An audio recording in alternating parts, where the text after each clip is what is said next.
போய் ஒரு விண்கலம். பில்கிரம்னு பேர். வெறும் ராக்கெட் வேகம் இல்ல, அதிக வேகத்துல பறக்குது பாருங்க. அப்புறம் உலகமே பூமி. சூரியன் உதிக்குது. அற்புதம். இன்டர்நேஷனல் ஸ்பேஸ் ஸ்டேஷன்ல டாக்டர் மிராண்டா, கொரண்டைன் ஆபீசர் சொல்றாங்க, செவ்வாயில இருந்து சாம்பிள் எடுத்துட்டு வர்றா, பில்கிரிம் டேமேஜ் ஆயிடுச்சுன்னு. சரியா வரல்னு. ரோபோட் ஆர்ம் வச்சு பிடிக்கணும்னு. அடேங்கப்பா. ரோரி ஆடம்ஸ் அவருதான் பிடிக்க போறாரு. ஸ்பேஸ் ஷூட் போட்டு ரெடி ஆயிட்டாரு. டேவிட் ஒரு பேட் எடுக்க போய் ஷோவ்ல மோதிட்டாரு. எல்லாருக்கும் பதட்டம். ரோரிக்கு மட்டும் இல்ல. கண்ட்ரோல் ரூம்ல கேட்டரினா, மிஷன் கமாண்டர், மிராண்டா கூட. எல்லாம் ரெடி. பில்கிரிம் வரப்போகுது. ரோரிக்கு ரோபோட் ஆர்ம் கண்ட்ரோல். ஷோவ் ஜன்னல்ல பார்த்துட்டு இருக்காரு. ஹியூ மிராண்டா கூட ஜன்னல்ல நின்னுட்டாரு. ரோரி பிடிச்சிடுவாருன்னு நம்பிக்கையா இருக்கு. நேரம் வந்துடுச்சு. எல்லாரும் காத்திருக்காங்க. ரோரி பிடிப்பாரான்னா பார்க்கலாம். பார்க்கிறோம். இப்போ தூரம். ரொம்ப சரியா பிடிச்சான் ரோரி. லேப்ல எல்லாரும் நிம்மதியா. ஹியூ மார்ஸ்ல இருந்து எடுத்த சாம்பிளை மைக்ரோஸ்கோப்ல பாக்குறார். சின்ன ஃபாசில் செல். உயிருடன் இருந்ததுன்னு 100 விழுக்காடு உறுதி. கோஷ்னுக்கெல்லாம் தேவையானது அந்த செல்லுக்கு இருக்கு. வெப்பம் அதிகமாக்கி செல்ல எழுப்ப பார்க்கறாங்க. ஒண்ணுமே இல்ல. ஹியூ வேற மாதிரி ட்ரை பண்றாரு. கண்டெய்னரோட காற்று அழுத்தத்தை பூமியோட காற்று அழுத்தத்துக்கு மாத்தறாரு. அப்படியே அந்த செல் எழுந்திருச்சு. பூமியை தவிர வேற கோள்கள்லயும் உயிர் இருந்துச்சுன்னு நிரூபிச்சாச்சு. கொஞ்ச நேரத்துல எகடெரினா பூமியில இருக்கிற ஸ்கூல் பசங்களுக்கு பதில் சொல்றாங்க. டேவிட் 473 நாட்கள் விண்வெளியில இருக்காருன்னும் ரெக்கார்ட் புடைச்சு போக போறாருன்னும் சொல்றாங்க. கேமரா எல்லாத்தையும் காமிச்சு பசங்களுக்கு விண்வெளி வாழ்க்கை எப்படின்னு சொல்றாங்க. பசங்க அந்த ஏலியன் செல்லுக்கு பேர் வைக்க போறாங்க. எல்லாரும் பாக்குறதுல மார்ஷியன் செல்லுக்கு கால்வின்னு பேர் வைக்கிறாங்க. கொஞ்ச நேரத்துல ரோரியும் ஹியூவும் ஷவர் ரிப்பேர் பண்றாங்க. டேவிட் மிராண்டா கூட இருக்காரு. அவங்க அவரு உடம்பு எப்படி இருக்குன்னு சரிபார்க்கறாங்க. அவரு ரொம்ப சீக்கிரம். அவன் எல்லை. நீண்ட நாளா இங்க இருக்கிறான். பூமிக்கு போறதை விட இங்கேயே இருக்கணும்னு ஆசைப்படுற மாதிரி இருக்கு. ஹியூ அவன் கால்கள் பாராலிஸ் ஆகி இருக்குன்னு பார்த்துட்டு இருக்கான். அதனாலதான் இங்க அவனுக்கு ரொம்ப பிடிச்சிருக்கு. கதரினா அவனை பாராட்டி சொல்லிட்டா. கடுமையான வேலையை முடிச்சிட்டு எல்லாரும் தூங்கிட்டாங்க. அடுத்த நாள் கால்வின் வேகமா வளர்ந்தான். ஹியூ சொன்னா, செல்கள் ஒன்னா சேர்ந்து ஒரு உயிரினமா ஆயிடுச்சுன்னு. மிரண்டா சொன்னா, இது தனித்தனி உயிரினங்கள் இல்ல, ஒரே உயிரினம்தான். எல்லா செல்லுக்கும் எல்லா வேலையும் செய்யும் சக்தி இருக்கு. எல்லா செல்லும் தசை, நரம்பு, ஒளி உணர்வு செல்கள் எல்லாமே ஒரே நேரத்துல. ஹியூ நினைச்சான், கால்வின் இப்ப வெளியில இருக்கிற பொருட்களோட தொடர்பு கொள்ளலாம்னு. எல்லாரும் பார்த்துட்டு இருக்க ஹியூ விரலை அந்த பாத்திரத்துக்குள்ள விட்டான். கால்வின் அவன் விரலை நோக்கி நீட்டினான். ஆச்சரியமா போச்சு. ஹியூக்கு கால்வினுக்கு பயம் இல்லன்னு. எல்லாரும் பார்த்துட்டு இருந்தாங்க. ஹியூ கால்வினோட விளையாடிட்டு இருந்தப்போ அதுக்கு இன்னும் உறுப்புகள் வளர்ந்தது. பிறகு எல்லாரும் சாப்பாட்டு அறையில சந்தோஷமா சிரிச்சுட்டு பேசிட்டு இருந்தாங்க. சிரிப்பு. அவன் மனைவி பிரசவ வழிபட்ட காட்சியை திரையில் பார்த்துட்டு தனியா சிரிச்சுக்கிட்டு இருக்கான். கேண்டீனில டேவிட் புத்தக படிப்புன்னா எப்படி படிப்பான்னு எல்லாரும் கிண்டல் பண்றாங்க. அப்புறம் அவன் புது குழந்தையும் மனைவியையும் அறிமுகப்படுத்துறான். டேவிட் அந்த குட்டிக்கு என்ன நகர்வுன்னு பாக்கறான். அந்த குடும்பத்தை பார்த்து அவனுக்கு எவ்வளவு சந்தோஷம். கப்பலுல எல்லாம் அமைதியா இருக்கு. ஹியூ கால்வின் கூட மறுபடியும் விளையாடுறான். கால்வின் அவன் விரலு மேலே ஏறுது. ஹியூ கால்வினை தன்னோட அருகே கொண்டு வருகிறான். மிரண்டா பாத்துக்கிட்டு இருக்கா. சடன்னு அலாரம். எல்லாரும் ஓடுறாங்க. லேப்ல இருந்துதான் சத்தம். ஹியூ லேப் கதவை சரியா பூட்ட மறந்துட்டான். ரோரி மிரண்டா கிளம்பி வந்து அவனை ஒரு வாங்கறாங்க. எப்பவும் போறப்பவும் வரப்பவும் 3 தடவை சரி பண்ணி பாருன்னு கொஞ்சம் கடுப்பா சொல்றாங்க.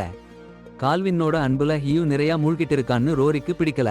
மிரண்டா சொல்றா, கால்வின் இப்ப செயலற்று போயிடுச்சுன்னு. ஏன்னு தெரியல. ஆனா ஹியூ கதவை சரியா பூட்டலனால் தான் இதுக்கு காரணம்னு அவன் நம்புறா. ஹியூ கால்வின் உறக்கத்துல போயிடுச்சுன்னா சொல்லிக்கிட்டு அவன் மேலேயே கடுப்பா இருக்கான். அப்புறம் மிரண்டா கால்வினை பரிசோதிச்சுக்கிட்டு இருக்கும்போது ஹியூ சொல்றான், கால்வினை மின்சாரத்தால உற்சாகப்படுத்தலாம்னு அவனுக்கு தோணுதுன்னு. அவன் அந்த பிராணியை லேப்ல வச்சு எவ்வளவு கத்துக்கலாம்னு சொல்லி அவளை நம்ப வைக்க முயற்சி பண்றான். ஹியூ கேள்விக்குறியானுக்கு ஒரு சக்தி வாய்ந்த கம்பியை எடுத்து வருகிறார். மற்றவர்கள் வெளியிலிருந்து பார்க்கிறார்கள். முதல் முயற்சி வெற்றி இல்லை. இன்னொரு முறை முயற்சி பண்றார். ஆனா இந்த முறை அந்த கேள்விக்குறி எழுந்து அவரை பிடிச்சு விடுகிறது. ரொம்ப காட்டமா பிடிச்சிருச்சு. கம்பி உடைஞ்சிடுச்சு. கையில இருக்கிற கையுறை பாதிக்காம கையை பிடுங்க முயற்சி பண்றார். பலமாக இழுக்கிறார். ஆனா கையை விடுவிக்க சக்தி இல்லாம போய்விட்டது. ஹியூ கையை விடுவிக்க முயற்சி பண்றார். ஆனா அந்த கேள்விக்குறி இன்னும் பிடிப்பை விடாம இருக்கிறது. ரோரி உள்ளே போய் ஹியூவை வெளியே எடுக்க வேணும்னு சொல்றாங்க. ஆனா மிரண்டா சம்மதிக்கல. ஹியூ அந்த கம்பியால அதை திசை திருப்ப முயற்சி பண்றாரு. பயன் இல்லை. இன்னும் பிடிப்பு கடுமையா இருக்கு. அவருடைய விரல்கள் ஒடிஞ்சு போகும் அளவுக்கு பிடிச்சிருக்கு. வெளியில சண்டை போடுற போது அந்த கேள்விக்குறி கையை விட்டுடுச்சு. ஹியூ கை பாதிச்சு நிலைமையில கீழே விழுந்துருச்சு. அந்த கேள்விக்குறி கையுறை வழியா வெளியே வர முயற்சி பண்றது. அப்புறம் கம்பியை எடுத்து கையுறையில ஓட்டை போட்டு வெளியே வந்துடுச்சு. லேப்ல சுத்தி அடிக்குது. ஒரு எலி கிடைக்குது. அந்த கேள்விக்குறி எலியை சுற்றி அடைச்சு சாப்பிட்டுடுச்சு. சீக்கிரமா ரோரிக்கு பொறுமை இல்லாம போச்சு. லேப்ல குதிச்சு ஹியூவை காப்பாத்த போறான். இழுத்து வெளியே எடுக்கிறப்போ கால்வின் ரோரியோட கால்ல மாட்டிக்கிட்டான். டேவிட் உடனே கதவை பூட்டிட்டான். எஸ்கேப் பண்ண முடியாதுன்னு ரோரிக்கு புரிஞ்சு போச்சு. கால்வின் அவன் கால்ல இருந்தாலே போதும். சரி, ஆக்சிஜன் மெழுகுவர்த்தியால கால்வினை பொசுக்கலாம்னு முடிவு பண்ணிட்டான். அப்போ கால்வின் அவன் கால்ல இருந்து சுவரில குதிச்சுட்டான். ரோரிக்கு கொலைவெறியே வந்துடுச்சு. கதறினா அனுமதி கொடுத்தா. ஃபிளேம் த்ரோவர் எடுத்து கால்வினை துரத்த ஆரம்பிச்சான். நெருப்புல சுட்டாச்சும் பிடிக்க முடியல. ஃபியூல் வீணா போச்சு. கால்வின் எங்கேன்னு ரோரிக்கு தெரியல. யாருக்கும் தெரியாம அவன் பின்னாடி குதிச்சு வாய்க்குள்ள போயிடுச்சு. கால்வின் உள்ளே இருந்து ரோரியை கொல்ல ஆரம்பிச்சுட்டான். மத்தவங்க எல்லாம் பரிதாபமா பார்த்துட்டு நின்னுட்டாங்க. அப்போ ஃபிளேம் த்ரோவர் ஒரு சென்சாரை தொட்டுட்டு ஃபயர் அலாரம் அடிச்சிடுச்சு. கதரினாவும் ஷோவும் ஓடி வந்து ஆஃப் பண்ண முயற்சி பண்ணாங்க. ஆனா அதிகப்படியான பெரிய கால்வின் ரோரி வாயில இருந்து வெளியே வந்து ஃபயர் எக்ஸ்டிங்விஷர் பைப் வழியா ஓடி போக முயற்சி பண்றான். ஒவ்வொருத்தரா பிடிக்க போறாங்க. ஆனா கால்வின் அவர்களை விட வேகமா ஓடி போய் எஸ்கேப் ஆயிடுச்சு. அப்புறம் அந்த நாள் ரோரியோட உடம்பை பொதியில போட்டு முடிச்ச நேரம். கத்தரினா அலறியடிச்சா. கால்வின் கொள்ளை நோய் பிடிச்சு கொள்ளையடிச்சு ஓடிடுச்சுன்னு. அது புதுசு. கட்டுப்பாட்டு மையத்துக்கு சொல்லிட்டாங்க. ஆனா அந்த செய்தி சரியா போகலையாம். சரி பண்ண வெளியே போகணும். கத்தரினா தான் சிறப்பு. அவங்க போகணும். டேவிட் அவங்களுக்கு உதவி பண்ணினாரு. பூமியை கால்வின் சேர்ந்துடக்கூடாதுன்னு கட்டளையிட்டா. என்ன நடந்தாலும் பரவாயில்லைன்னு கத்தரினா வெளியே போனாங்க. டிரான்ஸ்மிட்டர் கிட்ட போனாங்க. அது அதிக வெப்பம் ஆயிடுச்சுன்னு தெரிஞ்சுச்சு. கால்வின் குளிர்ச்சி திரவத்துல இருக்குன்னு நினைச்சாங்க. திறந்து பார்த்தா காலி. அப்போ கால்வின் சட்டன்னு தாவி கத்தரினாவை பிடிச்சிக்கிச்சு. மிராண்டா பார்த்தா கால்வின் எவ்வளவு பெருசா ஆயிடுச்சுன்னு. கத்தரினா உடம்புல ஒட்டி இருக்கு. அதிகமா பெருசாயிடுச்சு. வெளியில சுவாசிக்க முடியல. உள்ள போக முயற்சி பண்றது. வால்வு அடைச்சுட்டாங்க. உள்ள வர முடியாதுன்னு. கால்வின் கால்களை பிசைஞ்சிடுச்சு. டேவிட் காப்பாத்த ஏர்லாக் கிட்ட போனாரு. கால்வின் குளிர்ச்சி குழாய் உடைச்சிடுச்சு. நீர் உடம்புல நுழைஞ்சிடுச்சு. எங்க போறதுன்னே தெரியல. அவள் காற்றுப்பாதை நோக்கி போகும்போது ஒரு பெரிய குதிப்பு. கப்பலிலிருந்து தன்னை துண்டிச்சு காற்றுப்பாதையை நோக்கி ஒரு மாபெரும் தாவல். அப்படியே அந்த பக்கம் பிடிச்சுக்கிட்டா. ஆனா அவங்க உடையிலேயே மூழ்கி போற மாதிரி இருக்கு. உள்ளே டேவிட் வெளியே போக ரெடி ஆகிட்டு இருக்கான். கதரினாவை பிடிக்கணும்னு. அவ லாக் கிட்ட வந்தா தன்னை கால்வினையும் வெளியே வைக்க லாக் பிடிச்சுக்கிட்டா. இன்னும் பெருசா ஆகிடுச்சு. டேவிட் உள்ளே விட சொன்னாலும் லாக் பிடிச்சுக்கிட்டே இருக்கா. கால்வினை கொல்ல தன்னை தியாகம் பண்ண முடிவு பண்ணிட்டா. டேவிட் கெஞ்சுறான். ஆனா அவகிட்டே தீர்மானமா இருக்கா. அவங்க அழுதுட்டே இருக்க கமாண்டர் சாகுரா கொஞ்ச நேரத்துல ஹியூ கம்யூனிகேஷன் பத்தி கேட்கிறான். இன்னும் இல்லன்னு சொல்றாங்க. டேவிட் உடையை கழட்டி வெளியே பாக்குறான். கால்வின் காணோம். அப்புறம்தான் புரிஞ்சுக்கிறாங்க தஸ்டர்ஸ் மட்டும்தான் கப்பல்ல உள்ளே வர முடியும்னு. அதை தீட்டுனா கால்வினை வெடிச்சு போட்டுறலாம். ஆனா எந்த தஸ்டர் முதல்லன்னு தெரியணும். கப்பலை சுத்தி வந்து தஸ்டர்ஸ் தீட்டுறாங்க. வெளியே தாவிக்கிட்டே போகுது. ஆனா இப்ப எரிபொருள் தீர்ந்துடுச்சு. இப்ப என்ன ஆக போகுதுன்னு. அட போங்கடா. உலகத்துக்கு கீழேயே போய் விழுறாங்க. பூமிக்குள்ளே விழுந்துடுவாங்கன்னு சொல்லிட்டாங்க. கால்வின் கூட விழுந்துடும்னா ஆபத்து. கால்வினை பூமிக்கு வர விடக்கூடாதுன்னு முடிவு பண்ணிட்டாங்க. கப்பலுக்குள்ள கால்வின் இருக்கு. எஞ்சிய எரிபொருளை எல்லாத்தையும் உபயோகிச்சு விண்வெளிக்கு திரும்புறாங்க. அப்புறம்தான் தெரியுது கால்வினோட இனம் செவ்வாயில உள்ள நச்சு காற்று டெமோன் உறக்கம் போட்டிருக்குன்னு. அந்த சூழ்நிலையை இங்கே உருவாக்க முடிஞ்சா கால்வினை நம்ம கட்டுப்பாட்டுக்குள்ள கொண்டு வரலாம். எங்கே இருக்குன்னு கண்டுபிடிச்சு அது வரணும்னு நினைக்கிற இடத்துக்கு அழைச்சு வரணும். எதிர் திசையில தேடிட்டு இருக்காங்க. ஹியூவுக்கு கால்வின் கிடைச்சிடுச்சுன்னு தோணுது. ஷோ வென்ட்ல மிரண்டாவ கூட மறைஞ்சு இருக்காங்க. ஹியூவுடைய முகத்துல இருக்கிற துயரத்தை மிரண்டா பார்க்கறாங்க. டேவிடுக்கு வேற விண்வெளி சம்பவங்கள் ஞாபகம் வருது. தன் சக பணியாளர்கள் சாவதை பார்த்து அவன் மனம் நொந்து போச்சு. ஹியூ கவிதை சொல்ல ஆரம்பிச்சுட்டான். சிரிச்சுக்கிட்டே ஒருத்தரை ஒருத்தர் சமாளிக்கிறாங்க. கால்வினை வெளியே விட்டதுக்கு தங்களை தாங்களே குறை சொல்லிக் கொள்ளாம இருக்கிறாங்க. கால்வின் பகை பண்ணிக்கிறதில்லைன்னு ஹியூ சொல்றான். உயிர் பிழைக்க அது அப்படி பண்றது. கால்வின் இல்லன்னா நம்மளா சாகணும். ஹியூ மயங்கி விழப்போறான். இன்னும் சில நொடிகள்ல அவனை பிடிச்சுக்கிட்டாங்க. அப்புறம் அவன் சரிஞ்சு விழுந்துட்டான். காப்பாத்தணும்னு டாக்டர்கள் ஷாக் கொடுக்க ஆரம்பிச்சாங்க. ஆனா ஹியூவுக்கு எந்த பதிலும் இல்ல. எவ்வளவு முயற்சி பண்ணினாலும் பலன் இல்ல. அப்பதான் மிராண்டா ஒரு அசைவு கவனிச்சா. ஹியூவோட காலில கால்வின். அது ஹியூவோட காலில ஒட்டிக்கிட்டு இவ்வளவு நேரமும் அவனை சாப்பிட்டுக்கிட்டு இருந்தது. மிராண்டா ஷாக் கொடுத்தா அது காலிலிருந்து பிரிஞ்சுச்சு.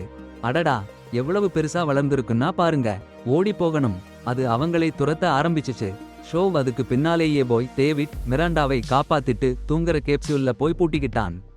கால்வின் அந்த கேப்சியூலை திறக்க முயற்சி பண்ணுச்சு. ஆனா அது மூடி போயிடுச்சு. ஷோ தனியா மாட்டிக்கிட்டான். மிராண்டாவும் டேவிடும் ஹியூவிடம் போய் பார்த்தாங்க. இன்னும் உயிருடன் இருக்கான். ஆனா தூக்கி நிறுத்திய போது அவனுக்கு ஆற்றல் தீர்ந்து மிராண்டா கையிலேயே உயிர் போச்சு. 3 பேர் மட்டும்தான் இப்ப இருக்காங்க.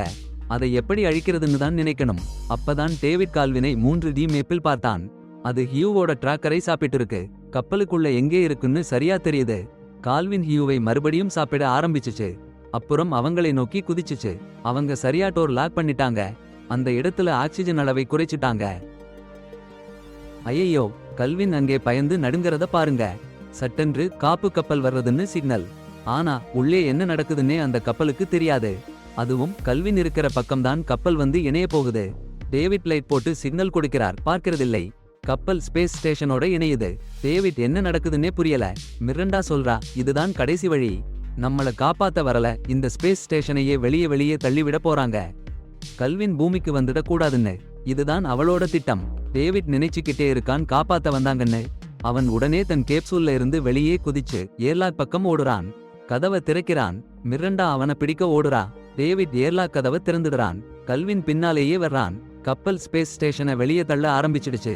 கப்பல் ஸ்டேஷன் கிட்ட இருந்து பிரிய ஆரம்பிச்சுச்சு. காற்று அழுத்தம் மாறுது. காற்று எல்லாம் எஸ்எஸ்ல இருந்த மக்களையும் காலின் மிராண்டாவையும் உறிஞ்ச ஆரம்பிச்சுச்சு. ஷோவ் கையில காலின் தொங்கிக்கிட்டு இருந்தாங்க. காலின் ஷோவ் காலில் ஏறினாங்க. ஷோவ் தன்னையே பலி கொடுக்க முடிவு பண்ணி காலினை பிடிச்சுக்கிட்டு கையை விட்டுட்டு விண்வெளிக்கு போய் இருவரையும் கொல்ல போறாங்க. ஆனா காலின் ஷோவ் கிட்ட இருந்து தப்பிச்சு ஏர்லாக் மூலமா திரும்பி ஏற ஆரம்பிச்சாங்க. மிராண்டாவும் டேவிடும் உள்ளே வந்துட்டாங்க. எஸ்எஸ் அழிஞ்சு போறத பாக்குறாங்க. கெட்டுப்போன ரெஸ்கியூ ஷிப் அடிச்சு நொறுக்கிட்டு இருக்கு. எவ்வளவு காத்து இருக்குன்னு பாக்குறாங்க. அப்ப டேவிட் பாக்குறாங்க, ரெஸ்கியூ ஷிப் அடிச்சு அவங்களை பூமியோட ஈர்ப்பு விசைக்குள்ள தள்ளிடுச்சுன்னு. அட்மாஸ்பியர்ல விழுறதுக்கு 39 நிமிஷம் தான் இருக்கு. உயிர் வாழ முடியாது. காலின் வாழலாம்.